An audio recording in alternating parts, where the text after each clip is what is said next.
Popcorn Junkies. Popcorn Junkies doing a film buff, more of a film buff review, this, isn't it? This wasn't one for the whole family. This is a screening of Richard Billingham's Ray and Liz. Richard Billingham is he's well known as being a sort of art photographer, but he's sort of best known for photographs, searingly honest and documentary. You could argue they were the origins of poverty porn almost. They're just horrific images of his mum and dad. Called Ray and Liz. Comes from the Midlands. Very poor family. This is a film version of what he did with the photographs. And it's a portrait really of Ray and Liz, but told through, interestingly I thought, through the eyes not of Richard Billingham, the director, but of his younger brother. His younger brother. And so Richard Billingham, the character of Richard, is in the film, but he's sort of this very almost absent character, always in another room watching David Attenborough, wasn't he? Matter-of-factish. I mean, watching this film was an odd experience. I kind of knew what we were going in to get. I knew we were going to get sort of brutal, harsh, bitter, unloved, unloving, violent, drunk, seedy, neglectful. I mean, uneducated in the sense of poor TV and jigsaws and alcohol and you know, the so-called worst bits of society all in one place. And it wasn't a film that was like, it's not a political film because it's about his mum and dad. And if you look at the photographs of Richard Billingham's, and this is important, if you look at the actual photographs of the real Ray and Liz in the real world, the actors that he's got in this film are so like them. So his care and attention, I found his care and attention to period detail was so spectacularly on point that it reminded me, having grown up at a similar time, he's the same age as me, 48. Didn't you say the carpet reminded you? The carpet reminded me, the tables, some of the kind of chintz on the mantelpieces, the sort of fake artworks. It reminded me very much of my own upbringing and my own childhood, and I'd have thought it would have done yours, because our nan and dad lived in the Midlands, and they lived in a bungalow. And lower middle class in a sense. They were lower middle class. Aspiring. It started with a very quiet, and it's not a hurried film, but it doesn't feel like necessarily a long film. Just very slowly showing this man who's the older Ray, the older version of his dad, in bed, having bottles of homebrew, hooch, brought round by a friend, dropped off, and then we see an almost meticulous detail, him uncapping the bottles and just drinking this stuff. What did you think of those scenes? I thought, well, he had nothing else. Well, it was shockingly bleak. It was shockingly bleak, and that was what his whole world was focused on, getting that in, transferring it, drinking it, and then waiting for the next one to come. I mean, I found it petrifying insofar as... in its bleakness. Well, in its bleakness, but in its portrait of alcoholism, it was such a sort of... I mean, he was literally in a sort of living coffin. It was a rectangular room with one slit of a window that he'd lean out of and shout at the passing Liz, who he was now kind of estranged from. Those were his two things in the day. Those were his two things. And he'd look out the window. What he was doing, which is an interesting alcoholic thing, he was measuring out what he drank so that he knew that he wouldn't run out before the next delivery. It was the sheer functionality of drinking to drink. At that point, I got literally that word, the collywobbles. I got the absolute collywobbles because I was thinking, oh my God, this is so deep. This is the what ifs of being a recovering alcoholic, of thinking, this is my worst fear. And then what proceeded was a film about every single one of my worst fears. And yet he did it in a very impassive way. What I liked about it was I never felt at any point he was judging his mum and dad. And I think in interviews with him, he says he didn't. He hasn't. And I think that gives, that makes the film sort of in a way even worse, because we judge because we can't help it. It's very true. But it's good because it means it doesn't influence the way he's filming them. Well, he's sort of handing it to you, a little bit like his photographs. But there was no sort of, he didn't sort of rinse it. He didn't. He didn't himself. But what did were the little sort of vignettes of stories where, and particularly one where to show his mother's extreme violence. Which was almost unwatchable, wasn't it? Oh, it was hideous. It was almost the sort of violence from a woman that you just think doesn't happen. And also based on not much. Petrifying. Are you talking about the scene with the uncle? Yes. Was it her brother or the Ray's brother? I think an uncle of his. There's a sort of relative. So the second scene that happens is there's a sort of an uncle in the family. I think he's challenged. He has got special needs. He's got special needs of some form, but he's also got a... Sweet. There's a sweetness in it. He reminded me of a relative we had in the family. I know. I mean, there's so many parallels. A curiously horrible Hell's Angel-like character. Oh, yes. Who was he? He was the son, the older son of Raylis? Was he the older brother? Was he a cousin? What was he? Anyway, that this boy comes in and manipulates this older man into drinking so much alcohol that he... The two kids are there. And the two kids are there, so that Raylis have gone out, and then they come back, and then they see the scene of absolute bedlam where the young boy... The boy amazingly has taped it, hasn't he? Yeah, and of course he's recorded it on his little audio cassette. Yes. So an incredibly well-drawn scene, and it was... You know, sometimes I can think of films like The Accused with Jodie Foster, when you have a scene like the rape and there was all that debate about how long was it held for, and when you feel real discomfort in a scene in a film. And that was one of those rare scenes where I just felt so uncomfortable watching it as it developed. And this chap was drinking his drinks, and he was kind of wanting to be included, the old, the uncle guy. And then it just dawned on you that this younger character, whatever his relationship to them all was entrapping him, and was framing him. Yeah. And then the mother, in a sort of extraordinary scene. With her shoe. And I know this myself from putting it mildly, having a dreadful temper when I was younger, especially. She worked herself up into a level of fury that, I mean, it's almost indescribable. You have to see it. Well, it's indescribable. And you see, again, for me, I'm a big fan of films by David Lynch where he explores a very different type of suburbia. This is the underbelly of a suburban life that I feel in the UK. Yes. It reminded me, and this sounds terrible, of things like Fred West and how those pockets of such moral sort of chaos can emerge and be left to grow in a sedate cul-de-sac or in a flat. And that for me is just...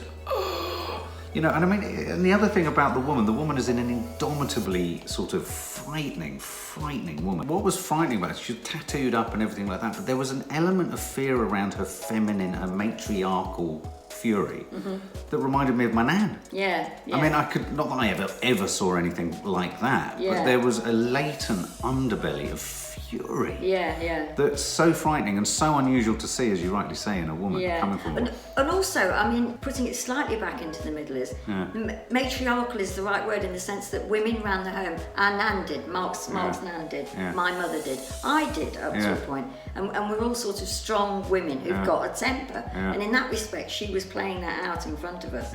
And but incredibly physical. It was clever, and I suppose some people would say it was too much of an easy target, him being special needs. But she just went for him and didn't stop. And it was difficult to watch. It was really difficult to watch. What did you think of Ray and Liz's relationship? What was keeping them going? What was their relationship? I mean, when you look at their relationship, you sort of think, what the hell was drawing them together? Because there was a sort of mutual loathing. I didn't feel any sense of they were in it together.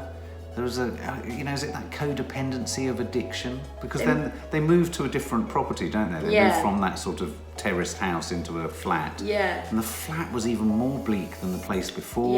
They just sit in the kitchen smoking fags. But anyway, so then we move into a different sort of, so this is the sort of third act, if you like. There are three elements. There's the very sort of vivid portrait of the alcoholic in the sort of living coffin mausoleum, who then bookends the film, really. We start with him and we end with him. This is the sort of older Ray. And then within the middle, you've got this set up in the terraced house with this awful scene with this special needs chap. And then you've got this evolving story of the younger brother, of Richard Billingham's younger brother, essentially running away, doesn't he? And he goes missing and ends up sort of sleeping out on the streets. His Ray and Liz don't even go looking for him. Don't even notice. They see him in the park 3 days later and it's just like, oh yeah, where have you been? But no ownership. And so I felt, for me, a real invisibility of the child. And I'm not saying this from a sort of negative position in terms of my childhood, but I could identify with that because I think back in the 70s it was a very different situation. You know, parents didn't have a sense of the psychoanalytical complexity of a child and whether they needed anything. And I think as a generation, we were a generation that ran on the streets, played on the streets. Yeah, that's true. And so I really identified with that whole section of the film. I really identified with him sort of latching on to people a little bit and just focusing on round the fire, and then and then when he sort of holed up and got cold in the sort of outhouse, and that other family found him. And him looking at the woman as this woman took him in to make him warm and stuff like that. I thought that was very, it was very believable. It reminded me of the time I went missing that night and went off to Epping Forest, and do you know what I mean? It was of its time, and I thought it was a very clever film where it showed the long periods of time you'd spend as a child just looking at very incidental things. Like he'd have long shots of the cassette player. Yes. Or just looking at a television. Not a lot happened. No. I mean, we didn't do a lot. No. You know, boredom crept in. Boredom was there. Yeah.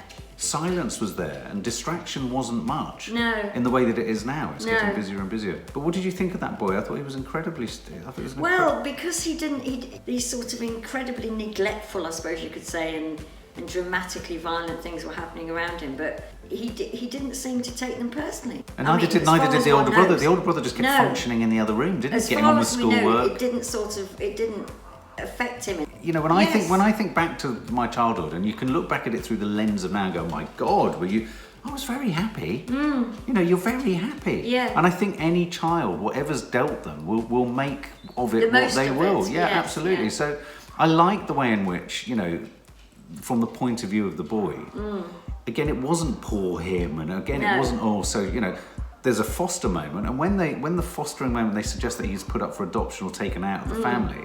Do you remember the person says it to the boy? He just looks at him and goes, I'm afraid you're going to have to be taken from your parents and put in another family. And he goes, all right. Yeah, whatever. And I thought that for me was the pivot of the film. Yeah. That whatever showed that in some way he wasn't damaged by it. Yes. And shows the huge resilience of the human soul in any situation. Yeah. But you couldn't help as a viewer just think, hang on a minute, this is awful. I know. And that's what I thought was very clever about it. I think he really cleverly recreated in film form that same dispassionate approach you have to a photograph. Yes. What did you think about the way it was shot? Well, I was going to say that's the other thing, that there were moments of pure beauty. Oh, really? Were? And a lot of those occurred looking out of Ray's window, because he spends all his time doing that, and so the camera would sort of... Well, there were some very magical moments, like the fireworks going off. Yes, thinking of that? Where, curiously, Billingham, the director, uses a series of superimpositions. And when the producers of the film asked me to make some comments on it, I said it's a curious film because on the one hand it feels like an emotional documentary. You know, it's documentary-ish, but it's very constructed. So it's not like a fly on the wall documentary. No. So it's incredibly constructed. It's very much a period piece, but it felt very raw and documentary-like about everyone emotionally. Yes. Very real. Yeah. And yet you had these moments, these sparks, literally, of fireworks that were a sort of truly magically realist. So, and for me, that almost spawned. It was like Ken Loach, but with a magical, mystical element. And there's one thing there isn't in a Ken Loach film is any spiritualism. No. There was something other. There was something else. Yeah. Which I liked. But also, don't you think that was the sort of a nod to the fact that, because like as you said when we started off, how can a guy lie in a room and there be nothing and not want something else? But because he's gone to a different place, because he's never sober. No. He's never sober. No. So in that respect, he's living in a world where he doesn't need to move out of the room because everything is happening in his head. So in that respect, I think what he was trying to convey was some of that.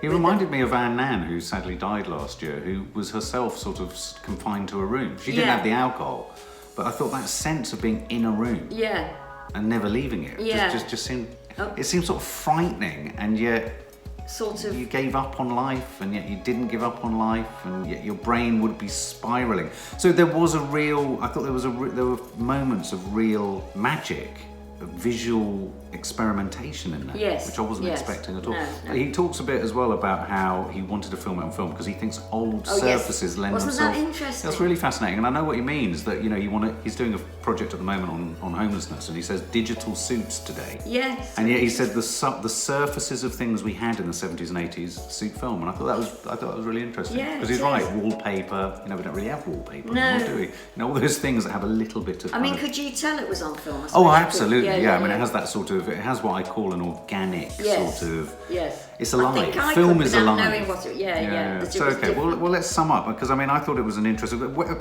just going to sort of draw you back. When we were in there, you seemed quite cross at the end of it. Why were you cross? I think it must have hit something because usually when you are cross, it's because it's done something successful. Yeah. I was a bit worried, and I hate to use this phrase. I think we've used it once in this.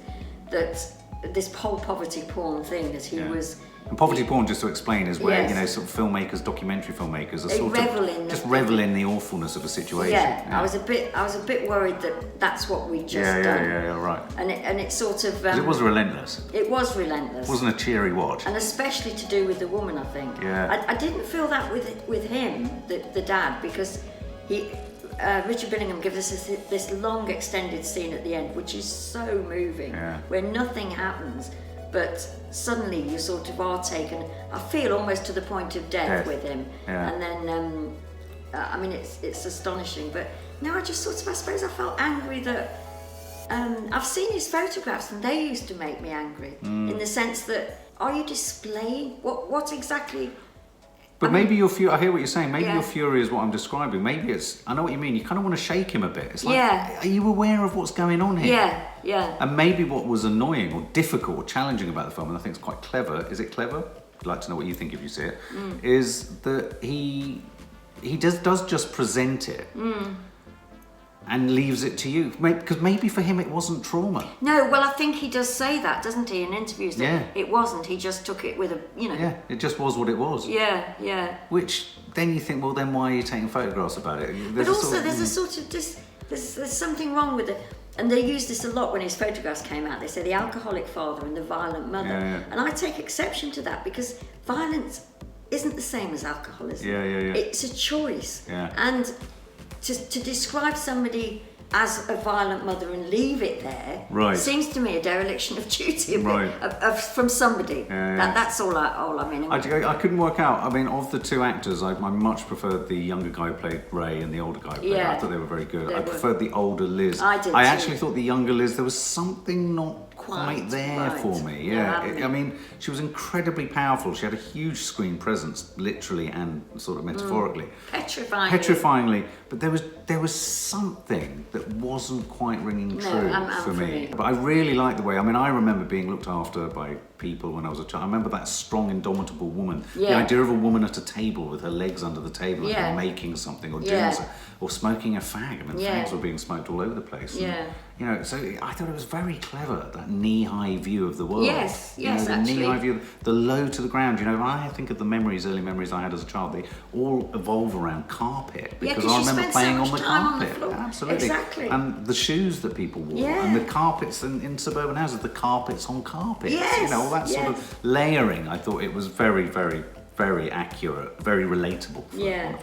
But in your sum up and score, what would you? So although I might have said, I suppose maybe I was cross in one way, but I did think it was incredibly moving. I mean, moving almost to the point where, you know, because we've had a troubled history as a family in many ways, and almost unwatchably, you know, moving. And he does hold this extended scene at the end. I mean, I just thought it's absolutely fascinating in many ways. And I think in the end, when I analysed it better, when I came out, it's not just a question of presenting the photo, because what I thought as well was, I thought, I know his photographs, they're going to be moving photographs. But it was far more than that. Yeah, it was. And I thought he successfly transitioned from one medium to the other. I did. He had a comprehension of the different things that film offered him than still photography did. I did. So what would you give it? 8. 8. 8. I was going to say 8.5. I always want to say 8.5, but 8. I like it when you do 7.22 or something. I can't say that this was an easy watch. So my advice to people is, if you want to be, it's not poverty porn. I would say it isn't poverty porn, but it's a very, very challenging film. It's not the kind of film I'd say, right, girls, let's sit down and watch this. You've got to be a film lover, I think, to want to watch this. That said, it is an interesting film about alcoholism and addiction. It's an interesting film about an underclass in Britain that I think not only still exists, but is getting bigger by the minute and is becoming less and less heard. Now, this isn't an attack on political correctness at all. I believe in all of that. But I do think we run the risk that you have to pay attention to all minorities and all majorities. And I think that this reminded me that there is a relatively soulless white British underclass. And to be reminded of it, I was left thinking at the end of the film, where are we at today? If this was what it was like when I was a kid for Billingham and many other kids, what is it like today? Because things aren't getting better. No. You know, the division between rich and poor is getting worse. So It really made me spiral out. It touched all my worst fears: poverty, neglect, losing family, potential homelessness, alcoholism. It had all the what ifs that I have entertained in my entire life. So this was like, for me, I can watch any horror film, but this was like an emotional horror film for me. Yeah. And yet at the same time I could see its value. I thought the portraits of the guy drinking in the room were incredibly powerful and in themselves were a work of art. You could almost turn that into a short film. And I thought it was very clever in showing how children are incredibly robust creatures that adapt and accept so much. And that it's often through the lens of us as older adults that we decide what was good for the child or not good for the child. Because actually, the other thing to not forget is, without this kind of upbringing and neglect, Richard Billingham wouldn't be a successful photographer and artist. No, and he says himself in that interview that that you know. When I think all of these things, I think it's a really important lesson in you know don't have regrets or don't wish that you had this in your life, because everything is what makes you what you are. And I think I really identified with the young boy, and I thought it was very clever that he didn't tell the story from his position, because as he says in an interview, Billingham, the director, I'm all over this film because I made it. Which is very true. So I'd give it. I think I'm with you. I think I'd give it an 8 out of 10 as well. For more film and family fun, don't forget to click the subscribe button and make sure to click the bell to never miss an update.